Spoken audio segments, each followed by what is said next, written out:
बाबांनो, मी जे आता तुम्हाला सांगतो ना, हे गेल्या 5 वर्षामध्ये घडले. हे इथे गेले, ह्याच्यातला फुटून हे इथे गेले आणि त्यांच्यातला अजून दुसरे फुटून ह्यांच्याबरोबर आले. तुम्हाला तुमच्या मताची लायकी कळली का? तुम्ही जे मतदानाला जे उभे राहता त्या मताची लायकी तुम्हाला कळली का? यांनी गेल्या 5 वर्षामध्ये जो सगळा व्यभिचाराचा खेळ करून ठेवला, त्या तुम्ही कुठे आहात? तुम्हाला तर मोजलं गेलंच नाहीये. का मोजलं गेलं नाहीये? कारण विचारतोय कोण तुम्हाला? निवडणुकीच्या दिवशी म्हणजे मतदानाच्या दिवशी फक्त जिवंत राहा, मतदान करा आणि मेलात तरी चालेल. गुलाम आहात का तुम्ही यांचे?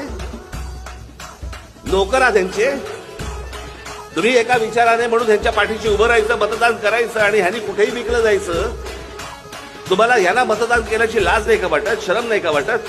त्याने आपण कोणाला मतदान केलं? आपण काय केलं हे? आणि पुन्हा उजळ मातेने